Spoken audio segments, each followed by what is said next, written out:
Pessoal, boa noite a todos. Boa noite a todos.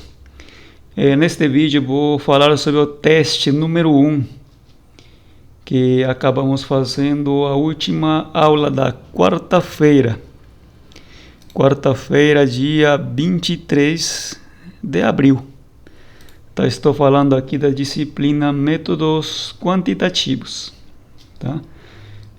No teste a gente falou sobre a parte teórica da disciplina.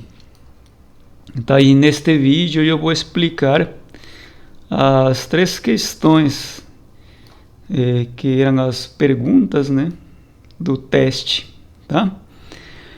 Então, a primeira questão me fala o seguinte: um discente, né, ou uma discente do curso de Ciências Contábeis está interessado em estudar o valor de mercado das empresas de capital aberto no Brasil durante a pandemia. Tá? Então, inicialmente, o que eu tenho que fazer é coletar as informações que estão dentro da questão.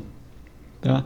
Tenho que prestar atenção ao tempo que eu estou analisando, os dados que eu estou analisando. Tá? É uma coisa que a gente estava falando também na última revisão de aula, tá? É importante eu conhecer os dados com os quais eu estou trabalhando. Tá? Então, o cenário aqui é o mercado brasileiro para o período da pandemia. Os dados são trimestrais, abrangendo um período de 2020 a 2024. Incluem 10 empresas dos setores de consumo cíclico e não cíclico, totalizando um total de 200 observações. Vamos fazer aqui um resumo inicial deste lado, aqui do lado direito aqui da minha tela. Vou escrever umas coisas aqui. Então, eu estou trabalhando aqui, um momento aqui, secar aqui minha lousa virtual. Pronto, tá? Eu estou trabalhando aqui o cenário, né? Aqui é a pandemia.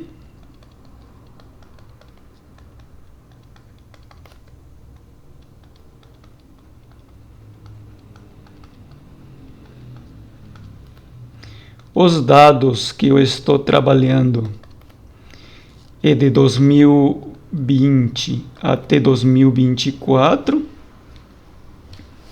Só um momentinho aqui mexendo na minha lousa. Este daqui caracteriza o que, gente? Tudo isso daqui caracteriza uma série temporal, tá?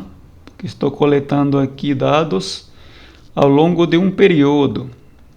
Tá? Esse daqui é uma série temporal. Tá?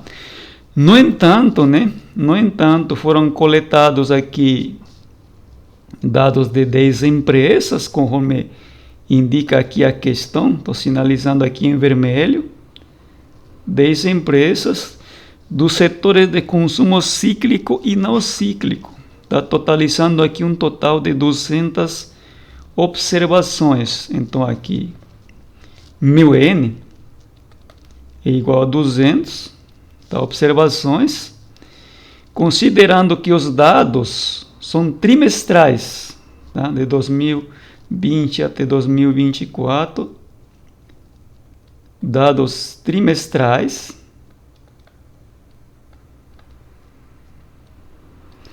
Dados trimestrais de 2020 até 2024, de 10 empresas, totalizando um total de 200 observações. Tá? O conjunto de empresas são de 2 setores. Setores de consumo cíclico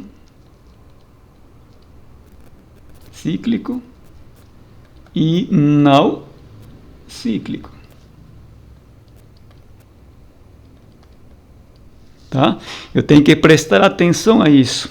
Tá? Que dados eu estou trabalhando, tá? E aí, a questão me fala o seguinte: o resultado obtido está descrito aqui na seguinte equação, né? Valor de mercado, né? Sendo explicado Vou sinalizar aqui com vermelho. Valor de mercado sendo explicado pela receita líquida, lucro líquido e ativos totais. Esse daqui é um modelo log-log, logaritmo na variável dependente e também nas variáveis independentes do modelo, todas também no formato log, tá? Então, como que a gente interpreta numa questão como esta? Nós temos que prestar atenção aqui a forma como que a equação ela está descrita. É uma coisa que a gente estava falando bastante em aula, tá? Tem que prestar atenção a isto, tá? Só um momentinho aqui ajeitando minha tela. A primeira questão me fala o seguinte, vamos aqui ir já para as questões. Item A. Quais são as conclusões sobre o modelo e os parâmetros selecionados? Tá? Eu tenho que verificar aqui se meu modelo ele faz sentido. Teoricamente, faz sentido eu poder explicar valor de mercado pela receita, lucro e ativos totais? Sim, né? Teoricamente é esperado, né? Tem um sentido teórico aqui o modelo. Tá? Existe um sentido teórico. Tá? Para querer explicar, por exemplo, o valor de mercado pela receita líquida, lucro líquido e ativos totais. Por quê? Porque o investidor vai ver isso, né? Os fundamentos da empresa, como que a empresa está, né? Consequentemente, é esperado, né? É esperado aqui o sinal dos coeficientes,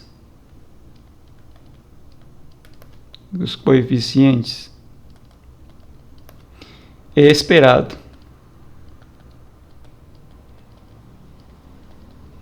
Tá? É esperado. É esperado que o sinal do coeficiente da receita líquida ela seja positiva, do lucro líquido também e também dos ativos totais, né? Quanto maior a receita, maior vai tender a ser o valor de mercado, porque o mercado próprio, né, os investidores vão enxergar como melhor o valor da empresa, tá? O lucro líquido também, tá? E consequentemente também o aumento aqui dos ativos totais, tá? Então, aumento de forma positiva, né? O efeito das variáveis independentes sobre a variável dependente, tá? O sinal positivo de cada um desses coeficientes que estou sinalizando agora em azul, ele é esperado. Tá? Eu estou fazendo aqui minha conclusão inicial sobre o modelo. Tá? Que informações mais tenho aqui? Aqui eu tenho aqui um R quadrado. O R quadrado, coeficiente de determinação de 78%. Ou seja, né, aproximadamente, né, a variação da variável dependente, o valor de mercado é explicado pelas variáveis independentes do modelo em 78%. O modelo ele parece ser bom, né, com base nas informações que está sendo descrita aqui na questão. Tá? O modelo parece ser um bom modelo, tá, para explicar o valor de mercado. Tudo bem? Então, vamos avançando aqui. B. Aqui me pede para interpretar o efeito, tá? Vamos aqui. Interpretar o efeito de cada parâmetro sobre a variável dependente. Novamente, gente, estamos em um modelo log-log. Tá? Então, o efeito da variável dependente, né, a variação da variável dependente, neste caso aqui, valor de mercado,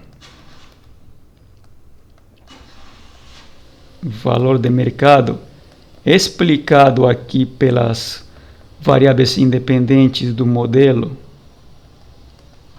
receita líquida. Que mais?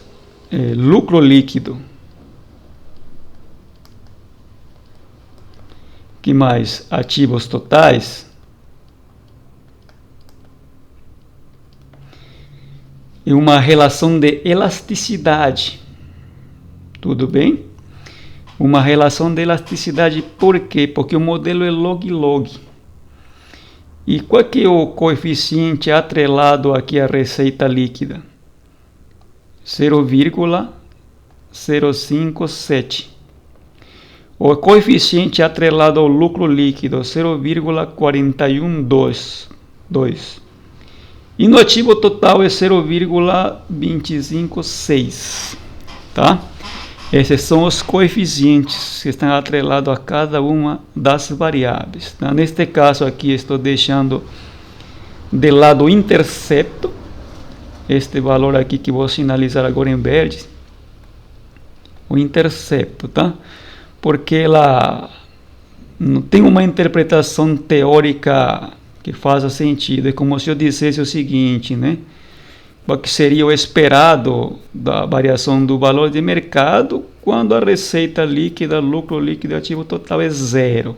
Tá? Então, faz muito sentido. Ele é o intercepto da regressão. Tá? Então, eu estou me centrando aqui aos coeficientes atrelados a cada uma das variáveis do modelo.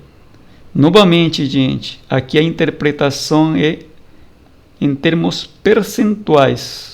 Variação percentual nas variáveis independentes do modelo,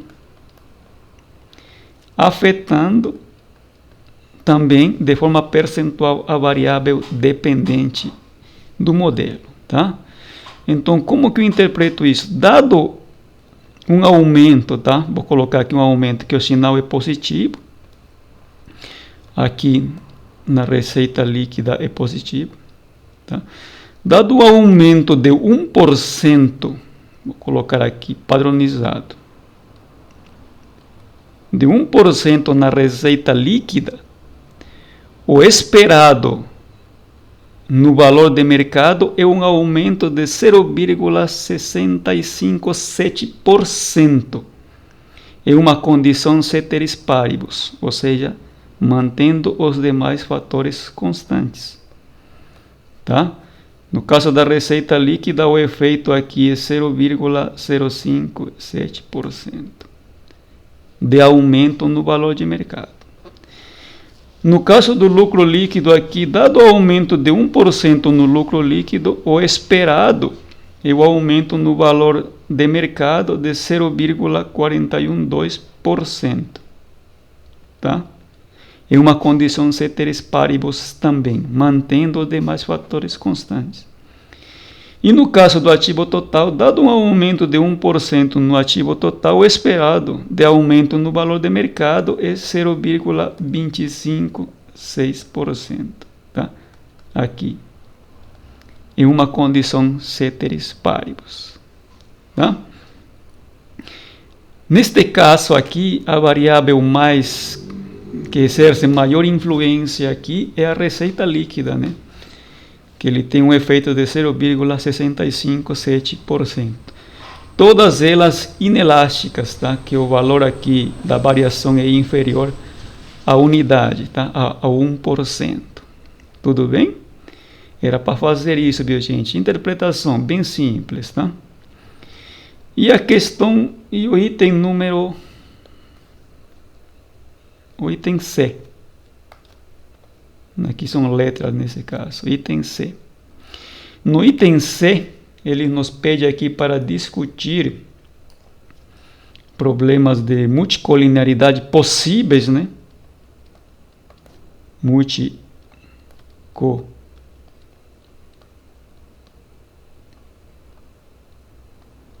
Multicolinearidade.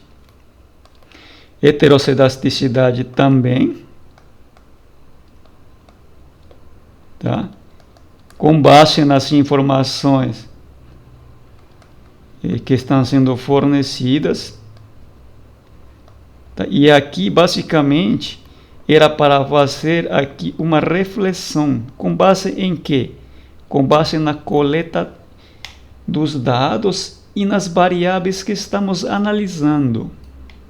Tá? Vamos subir um pouquinho aqui minha tela. Então, a gente estava falando de multicolinearidade. Qual aqui é o problema da multicolinearidade? É a independência de informação entre as variáveis independentes do modelo. Olhando aqui para as variáveis independentes que eu estou trabalhando, tá? Eu estou trabalhando aqui com receita líquida, tá? Lucro líquido e ativos totais. Vou fazer uma reflexão aqui. Será que essas informações ou essas variáveis são independentes entre si? Será que parte do lucro líquido ele não está incluído ou embutido na receita líquida? É uma reflexão que eu tenho que fazer, né? Que o lucro líquido é o resultado final na demonstração de resultados, né? Mas começa com a receita líquida. Então, pode ser que este modelo aqui, à luz dessas duas variáveis, ele apresente problema de multicolinearidade. Tá? Apresente problema de multicolinearidade. Mas é uma questão de eu testar. Né? De eu testar uma regressão auxiliar. Tudo bem? Então, aqui era para a gente comentar. O modelo, no item C, pergunta o seguinte: o modelo pode apresentar indícios de multicolinearidade, heterocedasticidade ou autocorrelação? Pode sim, porque tem variáveis aqui como o lucro líquido que ele está embutido dentro da receita. Será questão de testar. Os ativos totais talvez já não, né? Talvez já não, mas entre a receita líquida e o lucro líquido talvez. Tá? Eu tenho que provar essa independência das variáveis, tá? Heterocedasticidade, segundo pressuposto. Heterocedasticidade está relacionado aqui com as variâncias da minha amostra, quando eu trabalho com informações não homogêneas, tá? O aluno aqui, neste caso, o que ele coletou? Coletou aqui dados dos setores cíclico, que estou sinalizando aqui na parte direita, aqui, inverte, cíclico e não cíclico. Ele misturou aqui dois setores, certo? Misturou dois setores aqui. Pode ser que esses dois setores, na pandemia, tenham tido desempenhos diferentes. Né? São dois setores diferentes, cíclico e não cíclico. Tá? Consequentemente, minha amostra ela não é tão homogênea, não é homogênea. Consequentemente, também o modelo pode apresentar problemas de heterocedasticidade, porque a variância das informações das empresas do setor cíclico pode ser uma e do setor não cíclico pode ser outra. Tá? A informação que eu estou trabalhando não é homogênea. A princípio, eu concluo aqui que o modelo pode apresentar problemas de heterocedasticidade também. Tá? Autocorrelação. Tá? O que é autocorrelação? Autocorrelação, ele está analisando a independência dos resíduos. Mas uma coisa que a gente estava falando muito em sala de aula era o quê? Que a autocorrelação é uma coisa mais habitual em dados de séries temporais. Neste caso aqui, é um dado de série temporal cruzado. Tá? Seria um painel de dados, tá? Porque são 10 empresas coletadas aqui de 2020 até 2024. É uma série temporal cruzada. Tá? São várias empresas coletando dados de 2020 até 2024, né, que caracterizaria aqui um painel de dados. Tá? Porém, a autocorrelação é um problema que acontece em modelos de série temporal e também em situações de crise. Tá? Por exemplo, a pandemia. tá? O estudante aqui, o aluno, ele estava analisando a pandemia, e na pandemia a volatilidade das empresas foi uma coisa bem louca, né? Diferente de outros momentos, da história, digamos. Tá? Então, pode ser que o modelo ele apresente também problemas de autocorrelação. Tá?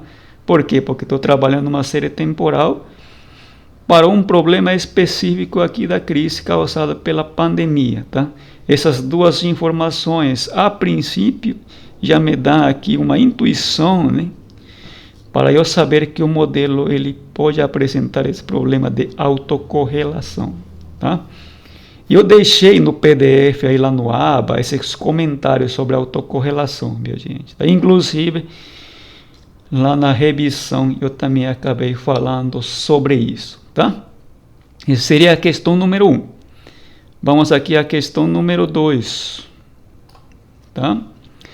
A questão número 2 também é para interpretar. Um discente aqui do curso de Ciências Contábeis está interessado ou interessada, né, em analisar se as empresas mais lucrativas ou com maior estabilidade tendem a pagar mais dividendos. Tá? Com base somente nessas informações, tá? Não considerei aqui nada de setor, não tem nenhuma informação a mais de empresas. Se estimou o modelo e a questão nos pedia o seguinte: a questão nos pedia somente interpretar os coeficientes e explicar se os sinais dos coeficientes é esperado ou não. Tá? Neste caso aqui estamos falando de um modelo nível. Tá? Estava explicando também no dia da prova. No entanto, né, o dividend yield ele é expresso em percentual, o ROE também em percentual, o payout em percentual e a volatilidade, que é o risco, também em percentual. Tá? O ROE, né, neste caso aqui, é a rentabilidade sobre o patrimônio. Tá? A rentabilidade sobre o patrimônio. O payout é a parcela do lucro,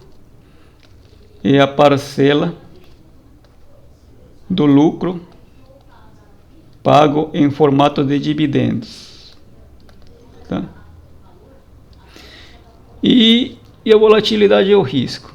Então, volatilidade é o risco. Tá? Aqui nos pede aqui interpretar os coeficientes. Novamente, gente, são valores em percentual. No modelo nível, o efeito é em percentual. Tá? Dado um aumento aqui, por exemplo, vou colocar aqui embaixo os valores atrelados a cada uma das variáveis. Tá? 0,081 para o ROE. 0,101 para o payout. Esses daqui são positivos. E um sinal negativo para o caso da volatilidade. Tá? Tudo isto daqui explicando a variação do dividend yield, que é o dividendo. Tá?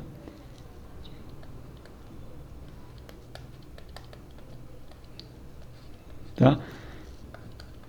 O dividend yield, que seria aqui a parcela do dividendo em relação ao preço das ações que são negociadas no mercado. Tá? No caso aqui do dividend yield.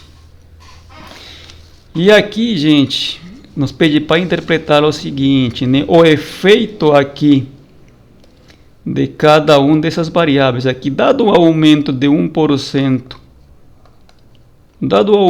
aqui de 1% no ROE,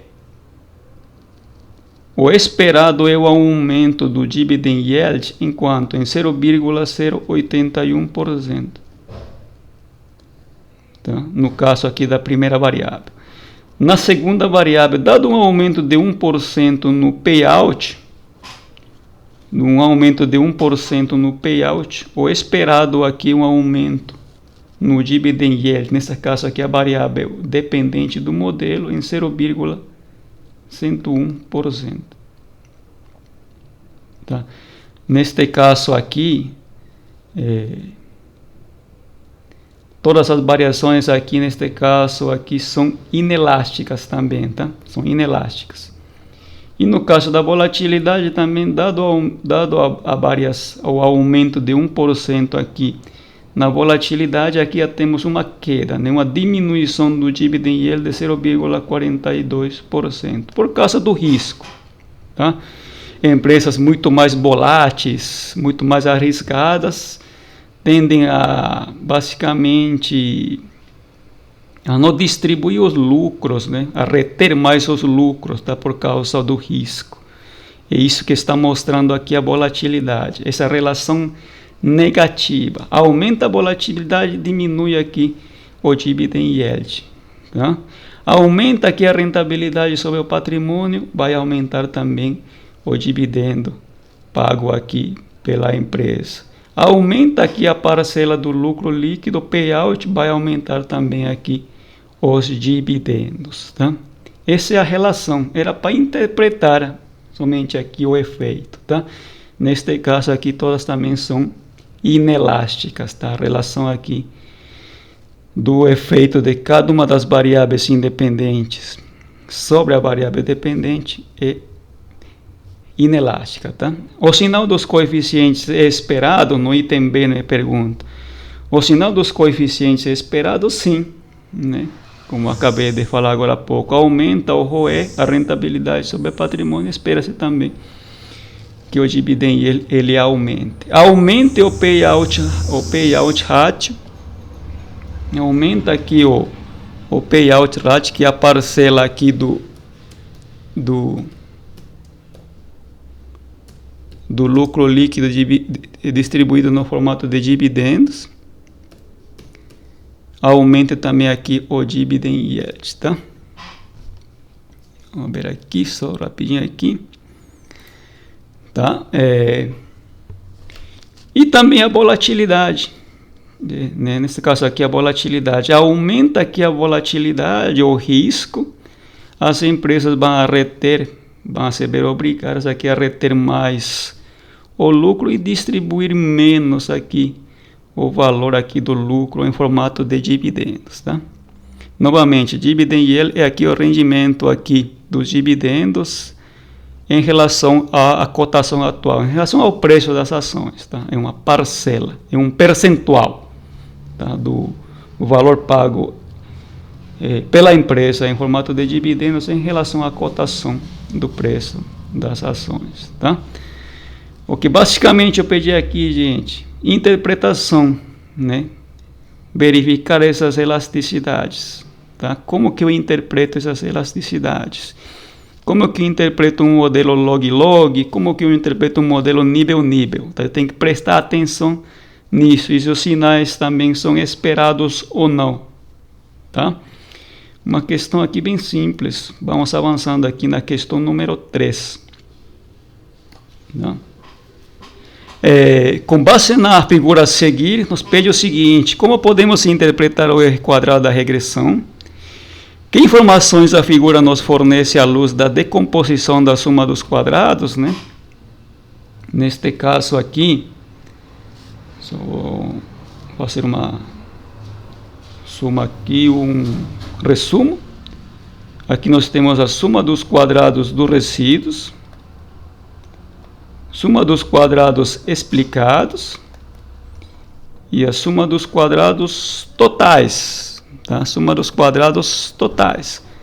Suma dos quadrados dos resíduos, a gente estava vendo aqui em aula que o somatório de cada uma das observações do valor observado em relação ao valor estimado, né? Neste caso, y chapéu ao quadrado, tá? Esse daqui é o observado, que é a coleta, e esse daqui é o estimado. Olhando aqui para esta figura, gente, quais são os valores observados? Cada um destes pontinhos que estou sinalizando em verde são os valores observados. Esses são os observados. E quais são os estimados? Os estimados, vou colocar aqui em vermelhinho, são cada um dos pontos que definem a reta de regressão. Aqui eu tenho um, outro, tenho mais outro. Eu tenho cada ponto aqui que define a reta de regressão. Tá? Estou desenhando aqui em vermelho. Eu acredito que está dando para enxergar aqui na gravação do vídeo, tá? Esse daí é o y estimado, chapéu, tá? E estes pontinhos aqui em verde são os y observado, tá? A diferença entre os valores observados e o estimado é o que define aqui os desvios, e esses valores aí dos desvios ao quadrado é a soma dos quadrados dos resíduos, tá? Soma dos quadrados explicados, a somatória de cada um dos valores até n, do y aqui estimado em relação à média ao quadrado, tá? Eu já tenho aqui em verde, em vermelho, desculpa, o valor aqui do y estimado. E qual que é a média aqui, neste caso aqui, de y? Média de y, vou colocar aqui em azul, este daqui, né? E essa diferença de cada um dos valores aqui, vou colocar aqui em azul, de cada um dos valores estimados em relação à média, são os desvios, e os valores aqui ao quadrado vão indicar aqui a soma dos quadrados explicados, tá? Essa diferença que estou colocando aqui no vídeo, na parte em azul, né, dos valores aqui do y estimado, que são os pontinhos em vermelho, em relação à média de y. Essa média de y, basicamente, ele está mostrando aqui como se fosse um modelo ruim. Quão bom é meu modelo em relação a um modelo ruim que somente considera a média. Isso que está explicando aqui, basicamente, a soma dos quadrados explicados. Tá? E novamente, né, quanto melhor aqui for ajustado, mais ajustado aqui minha reta de regressão em relação aos pontinhos sinalizados aqui em verde, maior vai ser minha soma dos quadrados explicados, tá? Muito melhor, e menor vai tender a ser aqui minha soma dos quadrados dos resíduos, porque o modelo vai ser melhor, tá? Melhor. Vamos aqui avançando. E aqui também, né, na soma dos quadrados totais, aqui nós temos a somatória, novamente de 1 até n. Aqui eu tenho aqui os valores observados em relação à média ao quadrado, tá? Aqui eu já vou calcular a diferença de cada um destes valores observados, estou sinalizando aqui em vermelhinho, em relação à média, tá? A média, vamos aqui, um valor observado, este valor observado aqui em relação à média. e assim por diante. Esse valor observado aqui em relação à média, e assim por diante, tá? Essa é a soma dos quadrados totais. E eu tenho que prestar bastante atenção na soma dos quadrados dos resíduos e a soma dos quadrados explicados. E preciso que a soma dos quadrados dos resíduos seja o menor possível, tá? O que mais aqui me fornece de informação aqui a questão? Esse valor do R quadrado. Em que medida aqui a variação da variável dependente, tempo, está sendo explicado pela distância, em aproximadamente 81,94%.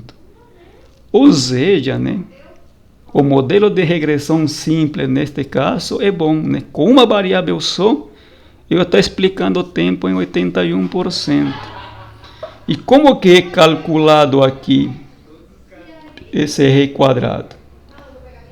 Vai ser igual a 1 subtraído a soma dos quadrados dos resíduos sobre a soma dos quadrados totais, tá?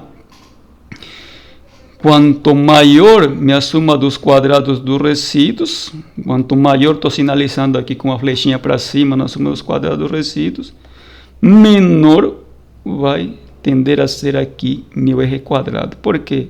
Porque o erro vai ser muito maior. Consequentemente, o grau de explicação do modelo vai tender a ser menor, tá? Além disso, também, com base já nesta informação do R quadrado, eu consigo ter uma referência, né, de que informações me mostra o modelo, para eu concluir se o modelo ele é bom ou não, né? É bom ou não. Fazendo análise gráfica, eu consigo ter uma referência aqui do teste F, que aqui eu tenho o somatório dos quadrados explicados, subtraído por K menos 1 grau de liberdade, com K sendo o número de parâmetros, e a soma dos quadrados dos resíduos subtraído por N menos K. Tá? Se eu vejo aqui que meu R quadrado ele é alto, né, para essas duas variáveis, considerando aqui somente uma variável independente, explicando a dependente, né, já é robusta, né, ser 81%. A princípio, né, e dado aqui também minha reta de regressão ajustada, eu posso concluir que o modelo, né, com base no teste global do teste F, ele é bom para explicar aqui a variável dependente tempo, tá? Mas o que basicamente a análise gráfica está me mostrando são as informações que englobam aqui o teste F, tá? O teste F, que eu já tenho aqui a soma dos quadrados explicados, tá? Com base em que? Com base nas distâncias entre cada um dos valores estimados em relação à média. Tá? Estes sinalezinhos em azul que eu coloquei aqui, vou colocar mais um, em relação à média, esse daqui, a diferença ao quadrado vai ser, o somatório vai ser a soma dos quadrados explicados, tá? Essa informação é que eu coleto a partir da análise gráfica. E também a soma dos quadrados dos resíduos, que basicamente é a diferença entre cada um dos valores observados, que são os pontos em negritos, sinalizados em verde, em relação à reta.